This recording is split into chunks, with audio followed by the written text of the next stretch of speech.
Nu ką, sveiki visi. Šiandien vėl mūsų kitokie pasikalbėjimai, šį kartą iš Šiaulių rajono Emiliškių kaimo. Kalbinsim iš tikrųjų ne kanclerį, ne Valančiūną, o turėsim puikų žmogų. Auksinių rankų galim iš tikrųjų taip pavadinti. Emilį Kairį, prašau, salę pasitikit. Emilis Kairį. Ačiū. Sveikas Altra. Sakai, ne iš karto turto. Tai iš esmės pasikalbėsim apie tavo tokį pagrindinį dabartinį hobį, iš kurio režisierius karts nuo karto įdės vaizdus iš alaus gamybos, naminės gamybos. Tai čia turiu tokį, kaip sakant, klausimyną pasidaręs, aišku, biudžetas mažas, tai iš paprastų sąsvinukų iš vaikų atėmėm. Tai iš esmės, Emilį papasakok, ta prasme, savo istoriją, kodėl tuo alum užsiėmęs, ta prasme, kam čia tiek vargo, kuras čia brango, dėl ko čia tokie dalykai. Čia iš tikrųjų daug tokių veiksnių, susidėjo į krūvą. Ir parduotuvėj pirkti alų pasidarė jau, žinai, pats geri turbūt alų.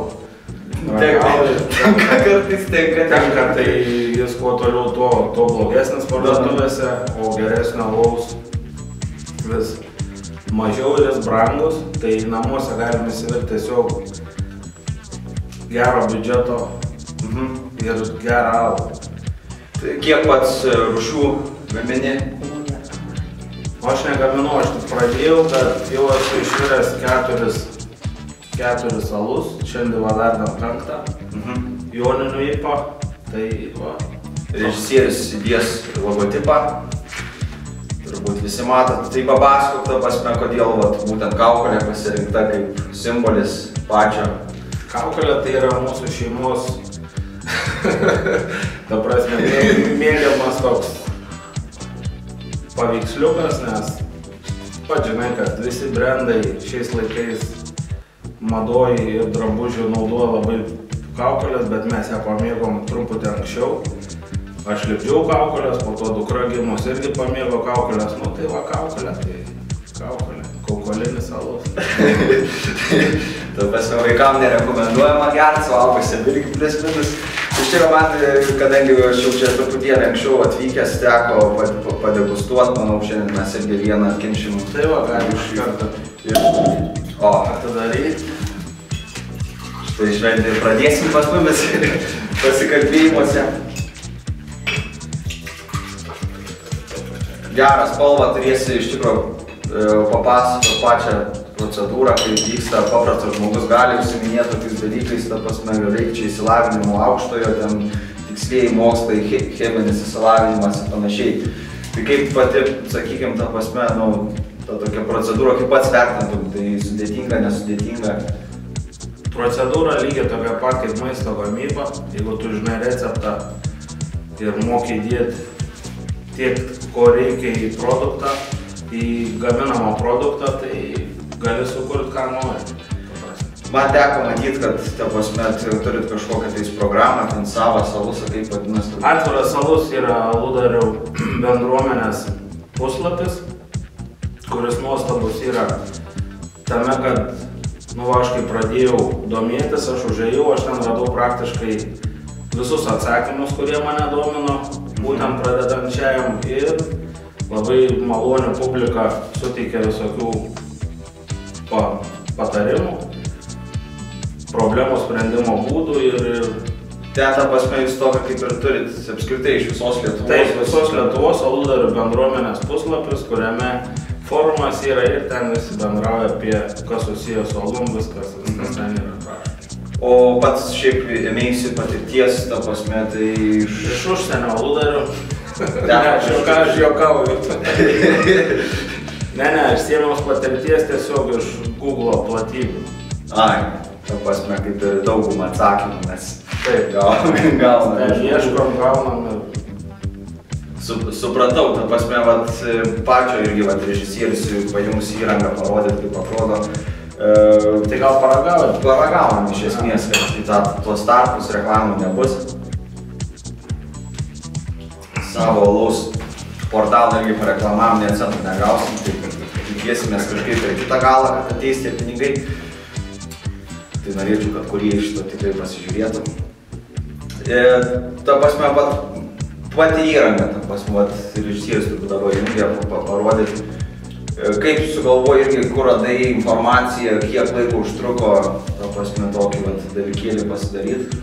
Pati įranga paprasta labai, iš dėvėtos alaus bačkos padarytas yra virimo aparatas.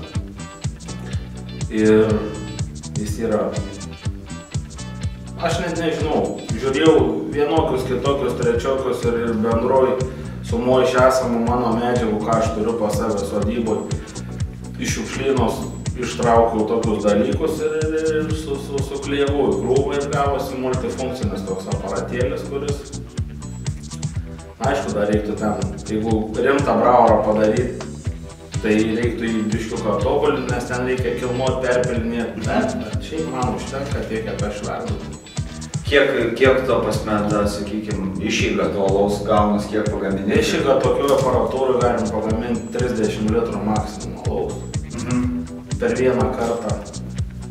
30 litrų maksimum. O tas vienas kartas, kiek tau užtrunka laiko padaryti, ta prasme? Vienas kartas užtrunka kokias 6-7 valandas. Nuo pradžios iki galo, jo. Nesvarbu kiek, ar 30 litrų ar 20, tai tik tais vandens užvirimo laikas, truputį prailgina. Po to viskas yra. Fermentacijos vis? Ne, fermentacija vyksta jau 6-7 valandas, tu pagamini jauną alų, supili.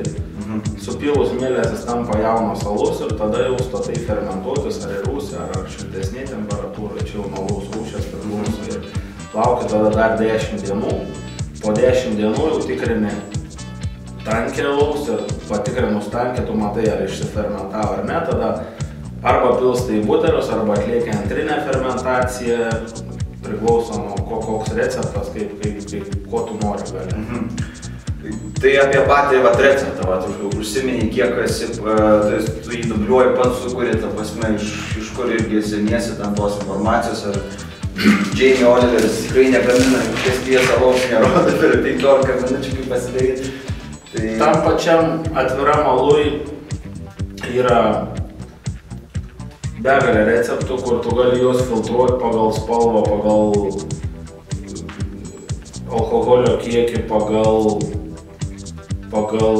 apynių kiekį, pagal kartumą. Tai vienu žodžiu, įsirinkti receptą yra paprasta, jeigu tu nori gaminti būtent kažkokį jau kažkieno sukurtą.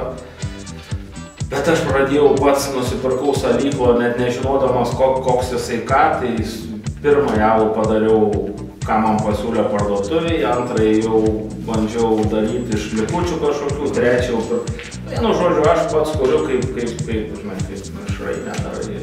Ir žiūri, kas gaunas, ta prasme, gali tikrai patvirtinti, tikrai geriamas.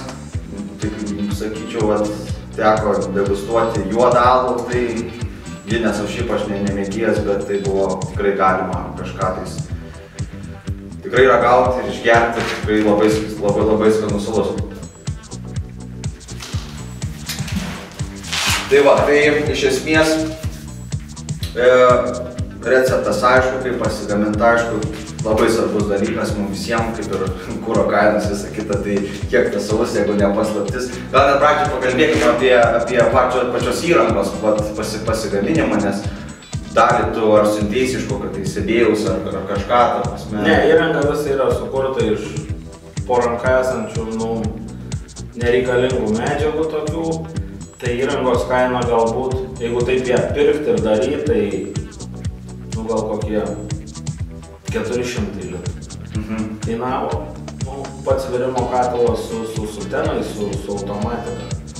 O daugiau alaus kaina, tai priklauso kokias tu dedi medžiagas, ką tu nuperki, kokį salyklą, kokį. Bet šiaip, tai litro kaina, savikaina be darbo gaunasi apie porą litrų. Litro kaina, jau. Tai galiu patvirtinti, kad tai daug pigiau negu parduotuvėje iš tikrųjų pirkti. Bet aišku, reikia įdėti laiko. Taip, tas alus iš tikrųjų pabrangsta tada, kai tu jį išverdi. Ir neskaitant, kad medžiagos kainavo 2 litai, supilšiusi butelius ir praleidus prie jo tiek laiko, kad tu...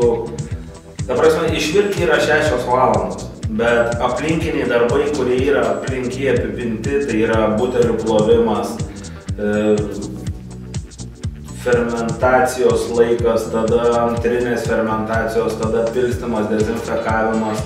Visi tie dalykai, tai jie, ta prasme, jie sudaro tą visą pridėtinę vertę aplink alų ir kad, nu, žinai, nu, tada jis pačiam tampa tikrai brangus, kad, nu, kiekvienam jį norisi, žinai, imti ir va, imti paragauti mano alaus, tiesiog. Su pačiu teko kalbėtis, ta prasme, ne tik alų daraisi, bandai, ta prasme, kažkokius dar kitokius produktus, ne, ir turi rankas ir kulinarinių gebėjimų. Tai kokie pas patį planai ateities, ta prasme, padirbai padaryti alaus, ką tu galvoji, kas toliau? Didinsi kiekius, ta prasme, darysi jau visą šitą erdvę, kur tokia įdomi erdvė, bunkeris. Lietuvos įstatymai pakol kas stipresnių gėrimų gaminti ir pardavinėti neleidžia, nors tai, manau, būtų Lietuvai ir sodybom paveldui, tai tikrai daugiau liaudis nepradėtų gerti. O dėl alaus, tai, nu, gaminsim savo, brandinsim, laikysim ilgesnį laiką, ragausim, kada jis taps jau tikrai skanus. Dabar pirmą išvirus, tai nespėjai net subręsti ir jau visi išragaujam. Šiandien kaip tik, ta prasme, kol mes turim laidą, tai vienas alus bręsta, verda, kurio galbūt bus galimybė ir paragauti. Ne, turbūt neišės paragauti, jis, ta prasme, turi susibrandinti. Mes paragausim tik tai misą išvirtą. Kaip arbatą, ta prasme, o po to jisai sudėjus mielės turi susifermentuoti ir atsirasti alkoholis. Tai mes paragausim be alkoholio. Galėsim vairuoti Kauną, kaip sakant, ta prasme, be problemų. Nu, labai šaunu iš esmės, dėl pačios dar paragauti, vis būtinai.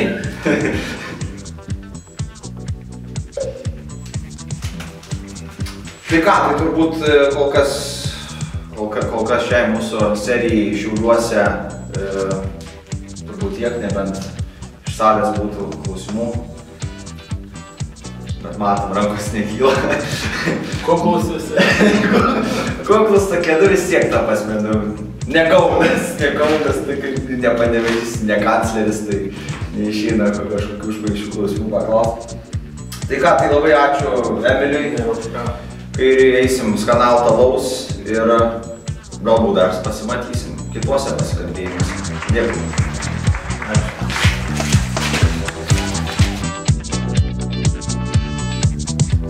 Nuėjom, ką piškiu pakalbėti, daleka.